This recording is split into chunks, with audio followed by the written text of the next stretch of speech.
nimuhorane n'umukama. Inkuru nziza ya Yesu Kristo nk'uko twayandikiwe na Matayo mweranda. Nimahazwa mukama. Muri rya minsi Yesu yabariye abigishwa biwe n'ishengero ry'abantu ati: mwarumvise iryavuzwe ngo ijisho kurindi iryinyo kurindi. Ekajeho ndababwiye kudahangana n'umuhambazi. Nihagira ugukubita kwitama ry'iburyo muhereze n'irindi. Uzoshaka kukwitwarira ngo agutwara ikanzu muhebane n'igikwemu. Umuntu niyakubwira ko muca intaho y'intambwe igihumbi mukurikire mugire ibihumbi bibiri. Uwugusavye numuhe, uwukuguranye ntumwinyungushure. Dushimagize iyi nkuru nziza ya Kristo.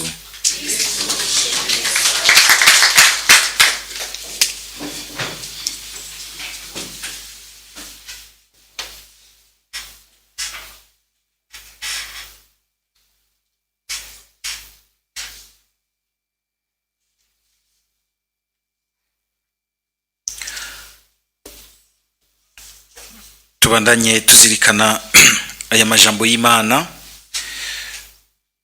twisungana cane igisomwa ca mbere, aho tubandanya tuzirikana amajambo y'Imana zananye mu gitabo ca mbere c'abami. Uyu munsi dushikiriye iyi nkuru y'ibijanye n'ivya Naboti, ariko ni inkuru ikomeye cane iheza mbere ikanadusubiza mu kungene Imana mu kuringaniza igihugu cayo hariho ivyo yari yaragiye irabwira abayo ingene bogira imigenderanire itunganye.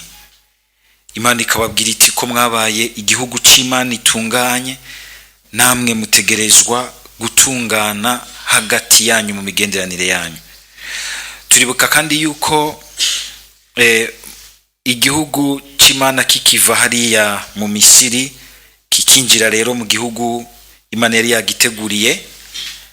Igihugu bacinjiyemwo baraheza barakigabangana bifatiye ku miryango y'amiryango 12 y'Israeli. Bamwe n'abandi bose rero bagaheza bakaronka intoranwa yabo. Ibi twumvise rero vyaho Akabu aza agasumira uyu Naboti akamusaba ati mpuyo murima wawe kuko uri hafi y'itongo ryanje kugira ngo ndawurimemwo imboga. Umwami yarabaye nk'uwibagiye indinganizo Imana yahaye igihugu cayo kugira ngo umwe wese ashobore kuba kuronkaho aramutswa, aronka muhiteka, kuko hajya umuntu adafise ahantu aba yitirirwa ni ikintu kibabaje cane. Ari mu gihugu nyene canke akabura mbere n'ubwene gihugu, abo bita abantu bita ba apatride sans patrie, byitwa ko batagira aho bamuka, batagira igihugu bamukamwo, n'abantu bagogwa amagogwa nk'abo kuko bikora kuco bari. Cyo gituma umukama araduha twese aho tuvukira, akaduha izina, akongera akadushinga ahantu kugira ngo twumve ko dufise aho tuva, aho dufatira, ego ahatugize.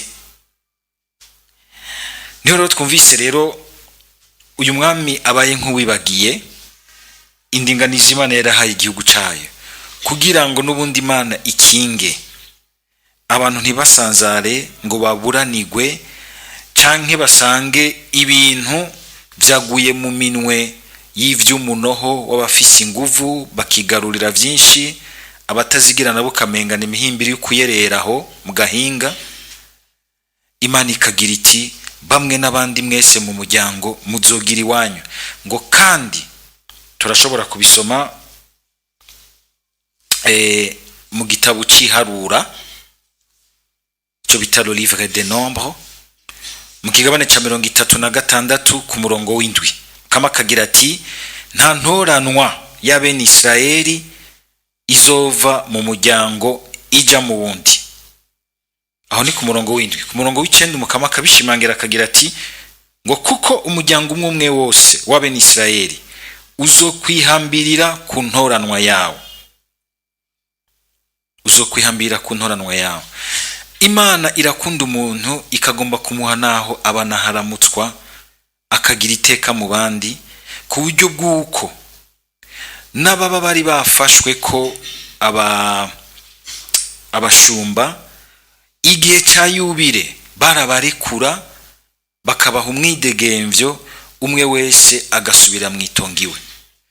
Byarashika ugasanga umuntu bamugize umushumba kubera ibintu yononye, mugabo hageze umwaka wa yubire abashumba bose bararekugwa bamwe n'abandi bagasubira ku matongi wabo, bagasubira iwabo bakumva ko basubiye mwidegemvyo w'abana b'Imana w'abari mu gihugu c'Imana, kuko umwaka wa yubire kandi wari umwaka w'ikigongwe, kandi abantu bakarekuriranira ibibi bagiraniye bagaheberanira amadeni.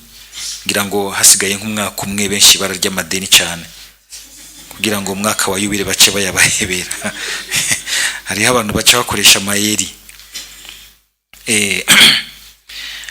Murumva yuko bwari uburyo Imana yashaka gukinga kugira ngo hagumeho équilibre ya justice sociale mu bantu. Imana burya rero turakunze kugomba kuyugaranira ngaha mu tabernakulo aha mu isengero, nkuko umenga aho hanze ntiyitayeho ingene dutunganya amafere yacu. Sinzasigaye tango na manfer ngo agiye mu manfer yiwe. Harabana amafere abacikira manfer. Iyo dukuye mu Imana umuntu aca buri kimuhagararira, cyane cyane umuntu muto muto, kuko umuntu uko tumeze usanga umenga twese kubera cyo gikomere cyo mu gicumuro c'inyanduruko turimwo umunoho naturel. Kubera kijya gikomera umwe wese aguma agomba gukwega akwegeriwe kandi vyinshi. Imana niyihaguruka igaheza igahagararira umwe n'uwundi kugira ngo ntihagire usanga umenga yafashwe nk'igishwemu kandi ari imwe ishusho y'umwana w'Imana. Vyava mu vy'Imana bigaheza abantu baba bavyumvise mu vy'Imana bakamenya ingene babishira mu yandi mategeko y'ubuzima bwa misi yose. Kuko ivy'Imana ntibivuga vyose, ntibivuga amadetayi y'ibintu vyose, muga biratanga umuco n'intumbero, bigatanga umutima hama techniquement muri application y'ingene abantu babishira mu ngiro ya misi yose hakabaho amategeko meza. Abasanzwe bajijwe abandi bagatora amategeko meza atuma habaho ubutungane buhiteka bose, mbere bwategerezwa guhera kuri bariya usanga umenga mu buzima biroroha ko abandi babibagira, biroroha ko babahonyanga. Itegeko ryategerezwa guhera hariya gutabara uriya muntu. Nayo umuntu mukuru yamafisi ibintu vyinshi bamwitirira, yamafisi ibintu vyinshi bamukorera, kandi naho nyene birakenewe kuko nawe aca ategerezwa kwitangira inyungu ya bose. Bose bakamwitangira kugira ngo amererwe neza, ashobore kumererwa neza, ashobore kwitangira neza inyungu ya bose ahereye kuri bato bato. Ni justice sociale distributive, n'ubutungane bwo kugira ngo twese dutunganirizanye kandi umwe wese yumve ko afise iteka ryiwe. Mu bisanzwe mbere abakuru ntibategerezwa kurabira ibintu muri bariya bakuru, les grands manyaba bafise ibintu bikoma, bategerezwa guhera hariya hasi, kuko uhereye hasi niho ubuzima buduga, na bamwe bari hejuru baca baduga, baguma baduga. Mugabo uhereye gusaba kuduza bariya bari hejuru, societe ikitabukamwo kubiri. Hari abatabasha kuduga baca baguma hariya hasi, abandi nabo bakaguma baduga hejuru. Gaca usanga hagati y'abasigaye hasi n'abaduga hari cya kinogo kimwe ijambo ry'Imana kitubwira kiri hagati ngo ya wa mutunzi akomeye mugabo ntagire izina imbere y'Imana, ngo na wa mworo Lazaro n'umworo ariko arafise izina imbere y'Imana. Nico gituma iyo bivuye mu mategeko y'ivy'Imana bica bija mu ndinganizo y'amategeko meza kugira ngo azaradufasha kwigerera, afashe abantu b'abakuru kwigerera.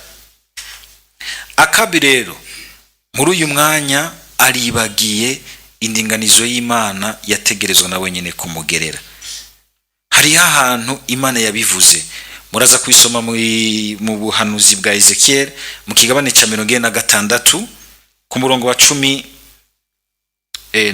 gushika ku murongo wa 18. Reka ndakabasomere kugira ngo abo hava bavyumva ntibave banyumva nabi ngo nivyo nikuriye mu mutwe.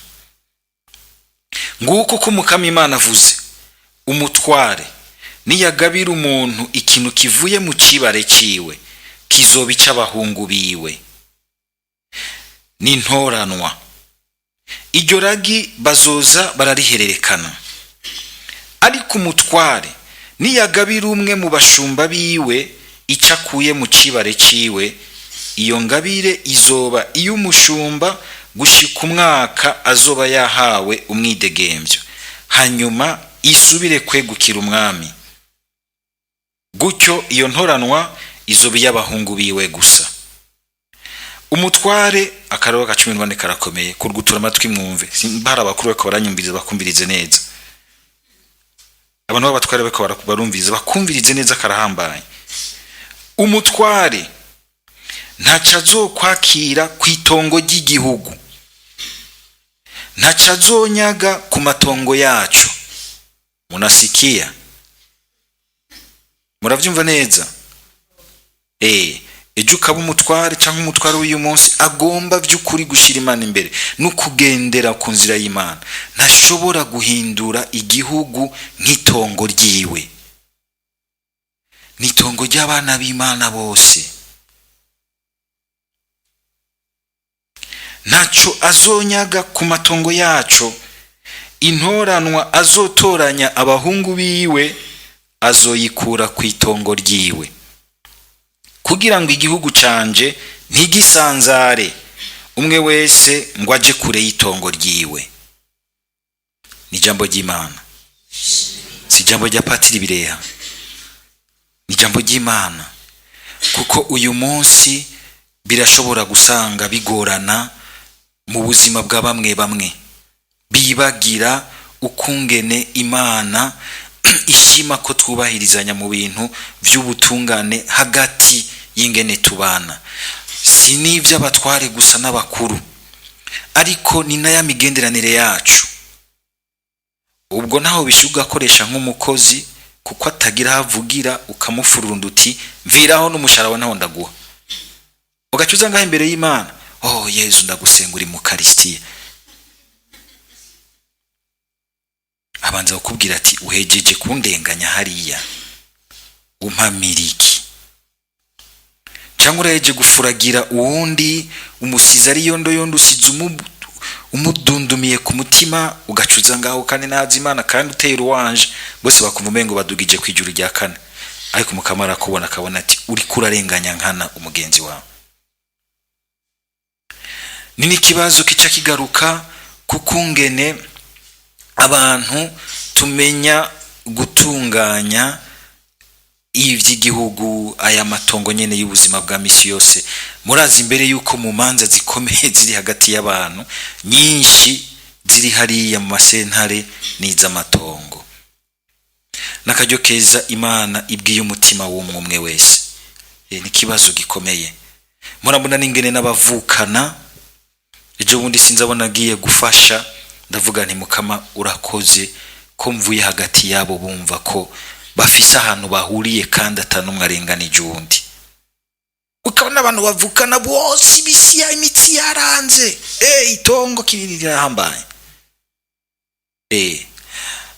Kandi umuntu agaca yiyumvira rero, mbega uriya mworo shobora, kuko haro n'abandi dusigaye dukoresha amayeri, ugasanga kuko utunze, kuko ufise vyinshi, ugiye guprofita, ugiye gucamwo umuntu muto muto inzara yishe, ugaca ufata ibintu yarafise ari byo bimutunze ukamuhatira kubigurisha. kugira ngo uvyikebere, kandi ugacumuha intica ntikize, kuko ubona uti ntahabica. Tugabe abantu rero b'abacamanza bategerezwa gutunganiriza abandi mu kibano. Murafise ubutumwa bukomeye Imana yitezemwo ubwizigirwa bwanyu, kugira ngo n'ubundi tugume dufashanya kumvirana nk'abavukanyi, nk'abana b'Imana, tugafatana nk'abantu bazi ko bategerezwa guseruka imbere y'Imana mukuri. Icya kabiri ni ikintu kibishe twumvise kuri Jezabel agaca agenda guhanura nabi Akabu. Mw'abagore muhanura guta abagabo banyu. Ukoresha ubukuru ufise muri igihugu cy'Isirayeli. Nibaza ko yari yifashe gutya.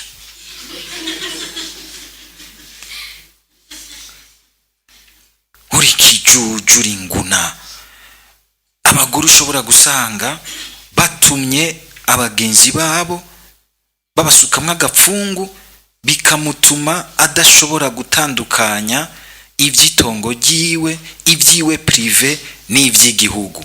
Igihugu kiragusumba, igihugu kiguma kiri hejuru yawe, n'igihugu c'Imana. Hariho umwami mugabo, hariho Imana hejuru ihagararira umuntu muto. Wowe usanze ufise ibintu byinshi imbere, igihugu kiguha amaintendance n'ibindi byinshi, amafavere menshi. Umugore wiwe agacaja akamuhenda, ikibishe kinuka nk'agasurero. Ni ikirere yaciye ashiramwo mbere. Mwumvise ingene mu kwicisha Naboti yagize? Mu kwicisha Naboti mwumvise ingene yagize ngo tangaza ukwisonzesha, bishire mu vy'Imana. Shiramwo n'Imana. Kwisonzesha ni vy'Imana. Mu mwice mwisonzesheje kugira n'abandi bacabona bati yishwe n'Imana. Mu mwice mubanze gushira Imana imbere. Uko kwisonzesha ntikuri imbere mu mutima wabo. Ayo masengesho batumiye igihugu ntahari imbere y'Imana, kugira ngo banyegeze ugusesa amaraso y'inzira karengane. Naboti, mbega iyo dusenga, bamwe batubwira bati gusenga muri mutima no mukuri. Nk'ubu ko waje gusenga uri mukuri guta imbere y'Imana. Kuba mukuri imbere y'Imana subwe yuko uri umwerande jana kwijono ya Imana irakira n'abanyakabi. Mugabo uri sincere, uri mukuru, uvuga uti jewe ndazi ko ndi umunyakabi, kandi nje ngaha mukama kuko ntashaka kuba mukabi, kuko nshaka kunkura mukabi. Jezabel kuko akorana n'ubupfumu bw'amashetani, agahuma amaso igihugu c'Imana, akagikoresha mabi, kugusesa amaraso hoho witwaje Imana, uri kwegera umuvumo ukawukwegera n'igihugu. Ejo rero muzokumva ingene Imana ikihaguruka, tuzovyumva, kugira ngo nimuhave mugira constipation y'ibintu biryoshe naho nyene tubibike, tuzovyumviriza ejo. Biraryoshe cyane, muze mubikurikire, kugira ngo bitwigishe kuba abantu bagerageza kugwana, bakarondera gutungana muri bo, bakaguma bategeka. Twese turabikeneye, tukaguma dutegeka urya munoho wa muzukuruka muri twebwe. Niwo uvyara amajaruzi, niwo uvyara intambara, niwo uvyara kurenganya na guhonyangana, niwo uvyara kuguma twiruka umenga tugomba kwikumakumira ko vyose tukagunga abandi, niwo uvyara ya mayeri menshi yose akora ngaho aho hanze mu maafera agacika amaafera. Dusaba umukama adufashe, nimba twaramwemeye araduha mutima n'ubukomezi bwiwe, akadufasha gushobora kurengera ngaho. Twese dusaba umukama kuko aho dukogwa ko twese ngo tube koko abantu b'intungane, kandi bagerageza guhagarara ubwo butungane hagati y'abantu n'abandi, hagati yacu n'abandi, kandi koko tukumva ko tubigize kuko dusenga Imana, kuko dushaka gusenga Imana mu kuri. Dusabe kandi kugira ngo ntitwigere dukoresha ivy'Imana turondera ibindi bintu vy'inyungu canke turondera kurenganisha ibintu bitari mw'Imana, ahubwo bituka izina ry'Imana. Turenganije abandi twibaza ko tubigize ku izina ry'Imana, twibaza ko tubinyegeje abandi, ariko Imana yibibona. Kandi Mukama akagira ati nta canyegeje kitazonyeguruka. Burya niwashaka kunyegeza ibibi vyawe kandi ubigira mu mutima mwiza, uja kwitura imbabazi z'Imana kandi ukarondera kubaho mu kuri, wishura uhubura ivyo waguyemwo. Nta numwe adashobora kugwa kure y'Imana. Urashobora kwisanga vyarakugendeye gutyo, munyuma ukagira uti Mukama ndagarutse.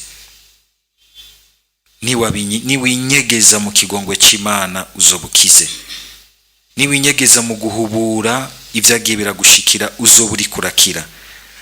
Imyanya bene yo kuza guhura n'Imana iziratwugururira umuco mwiza nk'uyo, ngo dushobore kuba abantu beza bamenya gutegekwa n'ingingo igororotse imbere y'Imana, ikavyara hagati yacu ikibano ciza, ugutunganya neza ubuzima hagati yacu no gutunganya igihugu cacu neza. Amen.